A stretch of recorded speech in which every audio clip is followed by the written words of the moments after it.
अपना इस्तीफा दे दिया है जी।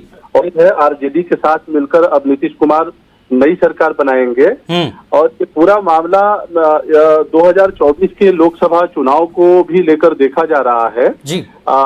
नीतीश कुमार और तेजस्वी की मुलाकात में ये भी बात आई कि 2024 के लोकसभा चुनाव में क्या नीतीश कुमार पीए मटेरियल हो सकते हैं या वो चेहरा बन सकते हैं।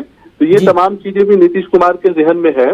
और आपको याद होगा कि गुज़िश्ता बिहार के असेंबली इंतखाब में नीतीश कुमार ने बाकायदा ऐलान किया था कि अगली बार वो इंतखाब नहीं लड़ेंगे और मुख्यमंत्री नहीं बनेंगे, वजीर आला नहीं बनेंगे। जी जी। तो ये अभी जो पॉलिटिकल जो सिनेरियो बिहार में देखने को मिल रहा है कहीं ना कहीं उनकी इस बात में को भी जोड़कर लोग देख रहे हैं कि वजीर आला नीतीश कुमार ने ये देखा कि गुज़िश्ता 20 सालों से लगातार जो है वो सीएम की कुर्सी पर हैं। अब वो ये देख रहे हैं कि नेशनल पॉलिटिक्स का हिस्सा बना जाए।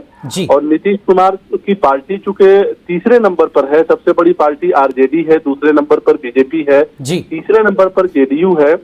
लेकिन तीसरे नंबर पर रहने के बावजूद नीतीश कुमार ने जिस हिसाब से बिहार में सियासत की है, पार्टी कोई भी हो लेकिन नीतीश कुमार ही वजीर आला रहे हैं, चाहे वो बीजेपी के साथ मिलकर रहे हों या इससे पहले आरजेडी के साथ मिलकर रहे हों।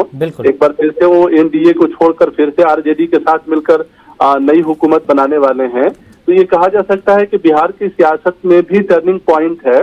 और ये भी कहा जा सकता है, इस नजरिए से भी यहाँ के सियासी तज्जियाकार देख रहे हैं कि नीतीश कुमार आने वाले वक्त में नेशनल पॉलिटिक्स में शामिल होंगे। और ये तमाम चीजें जो है कहीं ना कहीं तेजस्वी यादव के साथ डील हुई है और उस डील में इन्होंने बीजेपी को छोड़ा है। एक